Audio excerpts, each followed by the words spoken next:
All right, welcome back to the second part of the confirmation bias video. And we left it on the internet, the first era. We were discussing about email, websites, and blogs and forms.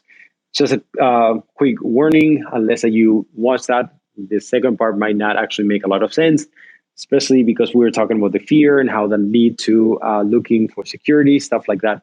So if you haven't, please watch that video first. Now, I wanted to start where we left on the last video.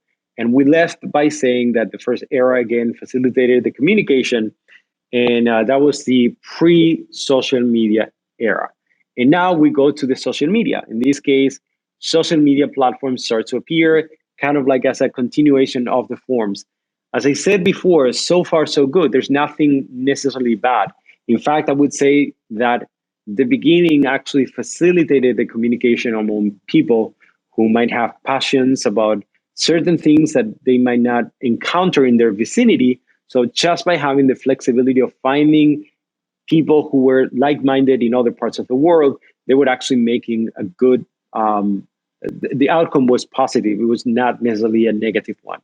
However, this is when things started to be a little bit trickier. Now, social media platforms, again, this is a new way to express yourself. It allows, again, for people, the same as I was saying before, of different places to not only share what they want to share, but also to see what other people are doing, and especially to look for people who are similar to them. You can also see other people's points of view. In the beginning, it was actually very difficult for you to escape that because there was nothing dictating whom you should see. It was basically you were invited by someone to join a platform, normally a friend, and then you could see someone else or you could see what that person was doing, and that was it. Now, I think when things started to change is when the algorithms start to appear. Now, algorithms comes because platforms now starting to compete with all the platforms. There are more and more platforms because that's where the money is, and they just want to make it easier for you to stay there. So it was easier for them to make you stay there if they could offer you exactly what you wanted to see. So that's why a lot of these first programs were designed to, and still to this day, to offer you exactly what you want. The things that you're clicking, those are the things that I'm giving you because I want you to stay there and I don't want you to move. Now, the downside of that is that obviously increases your chance to skew your reality, your version of truth, because you're now only seeing the things that you're interested. You're being given that idea. Now, the combination of both, remember that we are brain wired to look for things that can give us that sense of security. And as a coping mechanisms, we tend to look for places and people who actually offer us things that look familiar to us because that increases our sense of security. So between that idea that we already have that we are brain wired to look that, and that idea that now algorithms and platforms are giving us that, it makes us extremely difficult for us to look other people point of view, other people's points of view, and it makes me extremely easy for us to look for people who are like-minded. So it's also a faulty mechanism. It's also a faulty system because now it's not that I'm the one doing the filtering out. I'm not even having that sense that I'm doing anything wrong. In fact, I'm not doing anything at all. All I'm doing is going to a platform and things are fed to me. And since I'm looking for things that are being given to me, if someone says to me, well, you're being biased and you're doing the confirmation bias because, or exhibiting confirmation bias because you're watching all of the same, you might respond, I'm not doing anything. I'm not filtering out. You might actually encounter people who say, I'm actually looking for both sides. And what both sides means is like whatever information reaches them, they're going to discard. They're going to look among all that information that has been pre-filtered to them. They're going to look for things that not necessarily disprove them, but they're not necessarily proving them. And they're going to discard that, or they're going to think about that for a second, and they're going to go by default to the things that prove them right. Now, That is just ignoring the bigger picture, because the bigger picture, as I said before, is that all that information that you're receiving has already been pre-filtered for you. The problem with that is that, again, confirmation bias has existed forever. The problem with or the benefit that we had in the past is that you were forced to look and meet people who, or look at things and meet people who were, or who exhibited other points of view, because that is just the makeup of the society that you were living in. And yes, there might be not so many differences, but you might encounter people who were holding opposing point of view.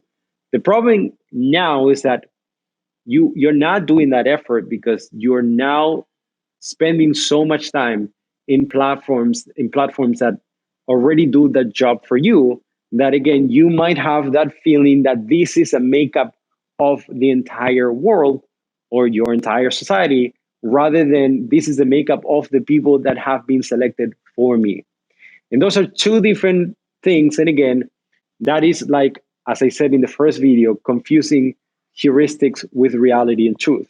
Just because you have thought about something, just because something that makes your brain think and come up with an answer, you come up with that answer, doesn't mean that that answer is actually true or it's actually closer to reality. That just means that you have a system. So this is the same thing. Just because you have a lot of information that is given to you doesn't mean that A is not askew, and doesn't mean that B is the only information that is needed. So again, this is a problem that we encounter with algorithms. But again, as I said before, the algorithms are not necessarily a bad thing. In fact, were created to facilitate the search for you, or your search for things that you like. But keep in mind that their interest, the interest of platforms, is not to give you a fair, balanced information. Their main goal is to keep you there. That's it. Now, current state of the media. And why am I talking about the media? Because platforms and social media actually now are competing with traditional or established media. And in fact, I classified here into two portions. And one, you have the established media, or how people call it mainstream media. And the other one is what we call the alternative media. So the established media has a pressure because they now need to continue to be relevant. Now there are more people playing the same game. There's not only MSNBC, uh, Fox News, and CNN. Now there are thousands and thousands of YouTube channels that they have to compete with. Now, the challenges for the alternative media is that now they're not only competing with established media, which they are, but they're also competing with each other. So they also have to come up with a way for them to keep you going back or coming back to their channels, to get more followers, to get to notify them. So everything is based on the same idea of keeping you there, first to get your attention and then to keep your attention. The other thing that I wanted to discuss about was that idea that a lot of people unfortunately have, that somehow mainstream media or established media are synonyms of biases, while alternative media not necessarily have the same type of biases. And that is an unfortunately misconception that is also a bias in itself. So if you believe that mainstream media is more biased than alternative media, you think, well, I watch things on YouTube, on Facebook, because I cannot trust the CNN or the MSNBC. It's kind of saying like, well, I trust these people because they are less biased than mainstream media, because mainstream medias have incentives to be biased, while these other people don't have incentives to be biased. In reality, as I said before, we all are biased, and mainstream media, yes, they're biased, like each individual person and the media itself. But there's also biases among alternative media. And I would argue that even more biases, because now they have strong incentives to keep you there, which means that if you are siding with them, you're just doing the same thing over and over again. You're siding with them, they're looking at you, siding with them, so they don't have the feeling of needing to change, because nothing is bad for them. The same way that when the example that I gave you In the beginning of the prior video, I was telling you if there is something that seems to be working for you, what is the incentive for you to change? You think that you might be doing something right if nothing is going wrong. So again, that is a bias in itself. Now, let me actually talk about established media outlets and how they contribute to that not only difference in communication, but also in confirmation bias. So there are biases in established media outlets, and biases due to, and I want to say a couple of them. Traditional pressures have been, for example, political ideologies. Obviously, I'm not going to deny that CNN and MSNBC might lean in more Democrats, for example, and Fox News, for example, is more conservative. And that is just a reality. So the people who work with them will probably try to side more with that ideology because they also have been pre-selected to feed that narrative, because people are not going to just hire them because they're not only good journalists, but because they have particular points of views and they can actually express them better. So since they need you to pay attention to them. They obviously are going to hire people who keep you there. And those are the people who side with you. So again, that is a bias in itself. So there's a bias through due traditional pressure, meaning political ideologies, but also biases due to donations, meaning obviously um, certain political ideologies are followed by certain people with certain companies who also donate to those political ideologies, and they like those messages to be seen on TV. So they're willing to put that money there. So obviously, that is going to have an effect in how, not necessarily how to change the news, but how to filter certain information and how the news is being told. So the first bias was due to traditional pressures, again, political ideologies, donations, etc. But there are also biases due to modern pressures. Like, for example, now there are more and more competition through YouTube, Facebook. Now we need to remain relevant. And that means that our message needs to change, the way that we deliver the message. Even the type of programs, the type of shows need to change. So again, there are pressures that condition biases due to relevance and then trying to keep people's attention. But there are also new pressures that, yes, is modern, but this is just more than just modern. This is just newer. And I decided to title this the cancel culture. And I know that this is like a hot topic, but I'm going to give you my take on that. There are also biases because a lot of people are trying to avoid being canceled. And those are biases affecting every decision. Now, the fear of being canceled makes people not only worried about what they say, every single word that is being said and being published, but even the way that they behave outside, of the word, meaning online, but in your own platforms, that can actually get you in trouble. So that leads to different problems. The main ones is first, it actually creates fake personalities, meaning people are not themselves. They need to be the way that they perceive most people think it's correct. And I know this is a weird way to phrase it, but I phrase it that way on purpose. So again, fake personalities to match the concept of what is perceived as being correct. Because it's not about what is being correct or not, it's whatever it is perceived to be correct. That's what I'm going to try to match, because I don't want to be canceled and I don't want to create any problem to the channel that is paying my salary, basically. Now, this portion has to do with the alternative media and how that affects the way that we perceive the news and the information that we receive. And as I said before, the biases, or one of the most common biases that we encounter here, is how a lot of people tend to believe that alternative media is somehow less biased than mainstream media, that somehow they're far from that idea, that they are there because of their passion.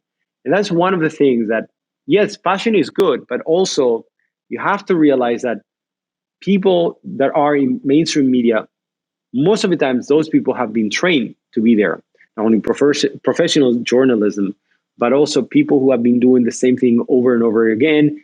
And they have certain professionalism that takes a long time to match.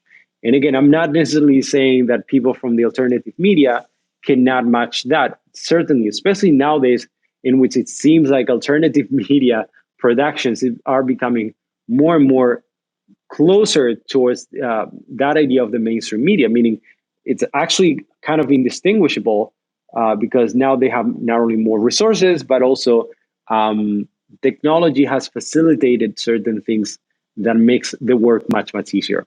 But obviously, one thing that I wanted to say is that passion is not the only thing that is needed. Obviously, training has their benefits. I'm not saying necessarily that, again, alternative media is going to be more faulty, but I'm just stating a fact that in the case, for example, of checking information, you cannot ignore that companies in the mainstream media like CNN, MSNBC, or Fox News, they pay people to actually check for that information. They might actually have under their staff like 10 or 20 or 30 people. While, for example, someone who is just starting a new news channel on YouTube might actually have one, if anything, or it might be just that person with a computer and just a camera recording himself or herself. So as I said before, it's actually very difficult to compete. But I want to clarify that that doesn't mean that the outcome is necessarily going to be worse of the alternative media. There are plenty of examples in which the alternative media actually have come up with more realistic or more realistic approach in certain news, and has actually come up with a more truthful outcome than the mainstream media. So again, one thing don't take off the other one, but I just wanted to point that out. So the lack of resources, again, not only to check information, but also the lack of resources to pay people. But you also you have to realize that there's also a lack of patience and time to do that. Some of these tasks take a long time, and it might take that one person a long time, and that person might not only have that might not have that time, but also might not even have the patience, or might not even have the energy. So that's when you can start to see certain differences. And again, as I said before, that doesn't take from alternative media, but it kind of makes it easier for you to understand how there's still a difference between one and the other one. Now, confirmation bias now happens in both, but I would say in alternative media, especially in alternative media, because now the audience will cheer you, but also can communicate with you directly.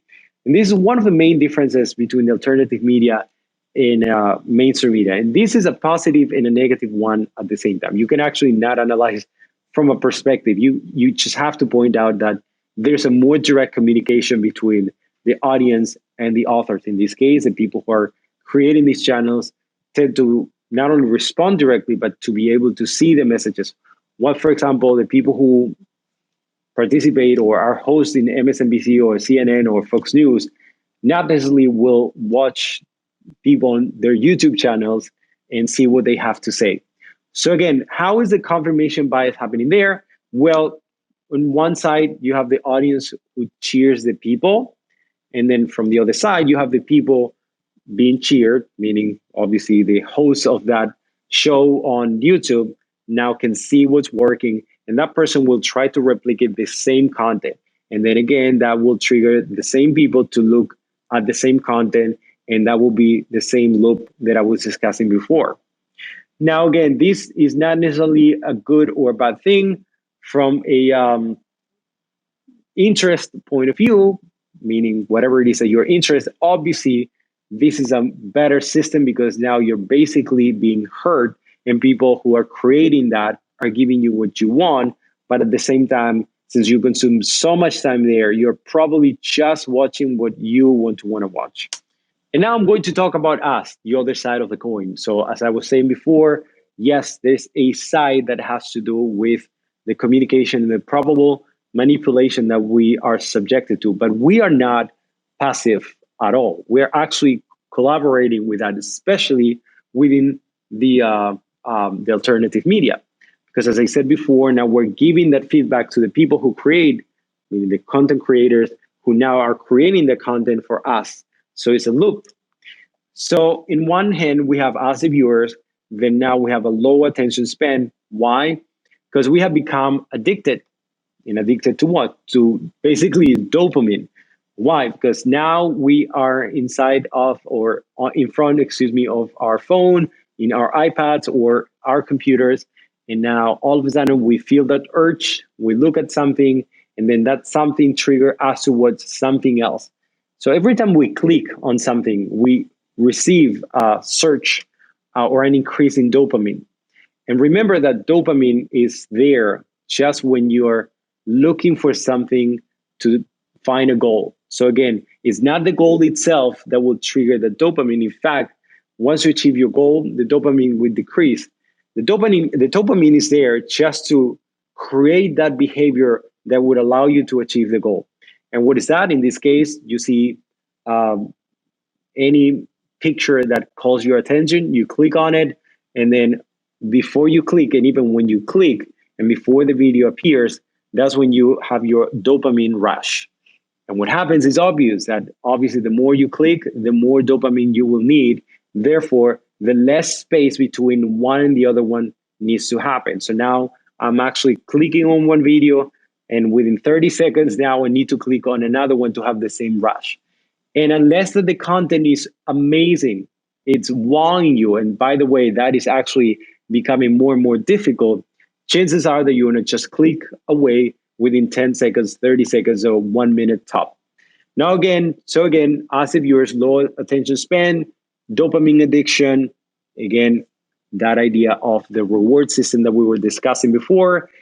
And that also has a negative consequence, which is the, and this is also negative, but this is even more negative, an increased lack of patience. We're not tolerating anymore our waste of time. We even take it personal. So imagine this: a couple of years ago, well, not a couple, let's actually be fair. 20 years ago, if you have something at all that was free, some movie or whatever, you wouldn't care to dedicate like 10, maybe 15 minutes to watch it, and maybe you just move. Or maybe you would just stare because there's nothing else to do. But since now we have plenty to do, we're bombarded constantly with new content that is free, we don't even value that is free. If something is boring and is boring us, then we tend to just even be mad at something that costs us nothing at all. But we actually think it costs our time. And sometimes you even hear people saying, well, that is your most valuable resource. And that is true. But at the same time, the person who created that didn't intend it to waste your time. So that response of, if you waste that person's time, you owe that, should not be there, because nothing is owed to you. In fact, you actually dedicated that amount of time. So again, we have, as the viewers, low attention span, dopamine addiction, and increased lack of patience. Now, I'm going to talk now about exacerbators of biases, in this case, the confirmation bias. These are things that make your bias, in this case, the confirmation bias, way worse. Now, first thing, and this is how I decided to classify everything that I want to discuss, the enormous pressure from society. First is not having a break in the 24/7 media cycle. So now everyone has a phone, everyone can actually look for things to snap, take pictures, share with the world, and now you can have access to that all the time without any escape whatsoever. Now, that idea is not necessarily, as I said before, bad. The problem comes when you actually are constantly bombarded with negative content. Now, remember that I said, and I warned you from the from the very beginning, that the heuristics, and this was way from the other video way before, that this is a faulty mechanism, that we're more brain wired to pay attention to negative outcomes to try to avoid them. And again, it's not only death, things that can actually be harmful to us. We're more brain wired to focus on negative outcomes to avoid them than we are to look for positive ones. Now, if you're constantly bombarded with negative outcomes, with negative news, your amygdala will not have a break. Your amygdala is going to be constantly shutting, or not shutting down, it's going to be constantly shooting. It's going to release more and more, it's going to be activated more and more, and you're going to be feeling that level of anxiousness that we were discussing before, and then you're going to feel worse and worse.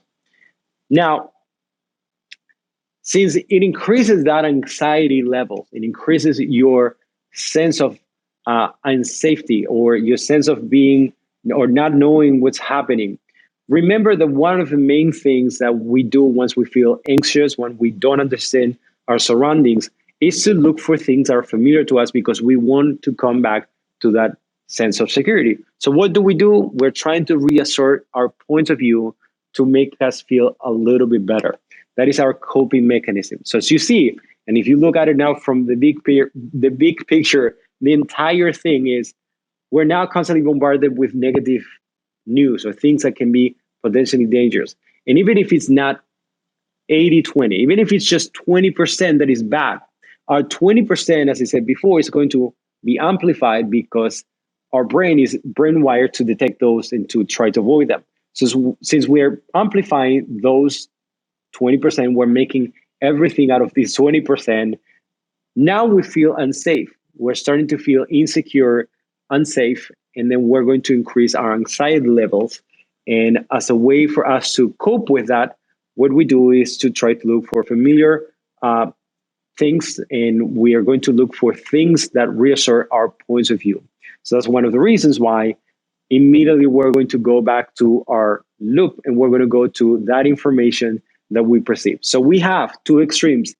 I feel angry because I look people who are not siding with me, who have opposite points of view as I do, and then I go immediately as a coping mechanism to look for things that confirm my point of view. And since this is the only thing that I see, because now it's being filtered out to me, now my point of view is the right one. Because why would I think anything differently? Why would I think that I'm wrong if everything that I see, every person that I see on my Facebook channel, on my YouTube channel, is telling me exactly the same things that I'm saying? Obviously, this is the majority. Obviously, you know that that is not true. I'm just exaggerating, but that's basically how our brain are coping with both extremes. Again, that anger leading towards that need for us to look for ways to feel safe. Now, how to break the cycle. This is important because this is pretty much the purpose of all of these, hopefully, is to give you a way for you to help yourself and try to help others. Some ways to break the cycle. First, stop consuming information that agrees with you. Purposely look for things that contradict your points of view. But I'm going to give you a warning. As I said before, you have to find the balance. You cannot also be look for things that are completely opposite to you 24/7, because that would increase your anxiety. It will make you feel unsafe. It would make you feel insecure. That is also not a good outcome. So again, don't obsess about that either. Just look for some balance. And the third point is take a break from consuming information altogether. That includes stop reading the newspaper, stop watching TV, stop watching the YouTube channels, stop watching Facebook. Read if you want books, like regular books, you remember those. And that, again, includes social media breaks. And it also includes talking and arguing, especially talking and arguing politics with people, because that will trigger the same thing. Again, these are just a few points to break the cycle. I'm going to repeat them. Stop consuming information that agrees with you all the time. Purposely look for things that contradict your point of view. Again, look for people who say what you don't want to hear and try to look for that purposely. Now, don't obsess that.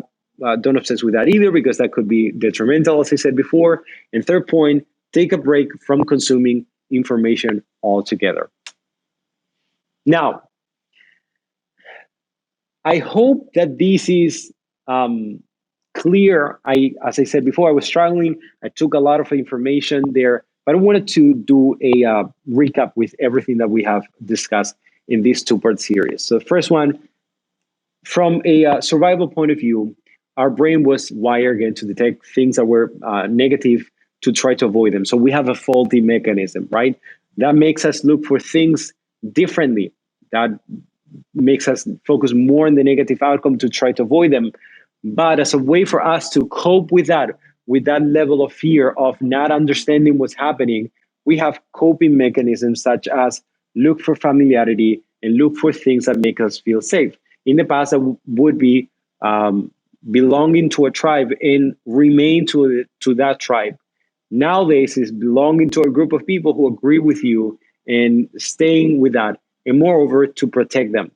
Now, there's also some danger to that. As I said before, if you're just constantly looking for things that side with you, you're going to have a skew version of reality. And it's going to be very difficult for you to break that cycle because, as I said, it's also very difficult to fight your own brain because your own brain is already first struggling with that idea of having so many things that makes them or makes the brain feel unsafe and insecure. And at the same time, on the other extreme, you have so many companies giving you what you want to hear that you would have to do an extra effort to do that. Not like in the past where you would be forced, quote unquote, forced, because you would be subjected to that because you would be surrounded by people who are not like you. Now, as a way to cope with that mechanism, again, as I said before, this is the most important part, break the cycle by stop consuming information that sides with you, purposely look for information that is opposite to you, although have a balance to that. And third, stop consuming information altogether, even if it's just talking to people about certain subjects like politics or even uh, football, if you are very passionate about that. Now, next, I'm going to talk about the Mandela Effect, or are you sure that what you know is true?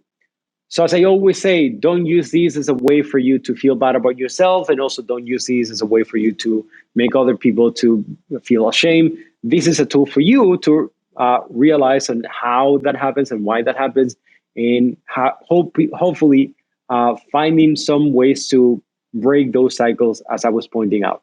So, as usual, I hope that you have enjoyed these, and thank you so much for watching these, and I see you in the next video. Thank you.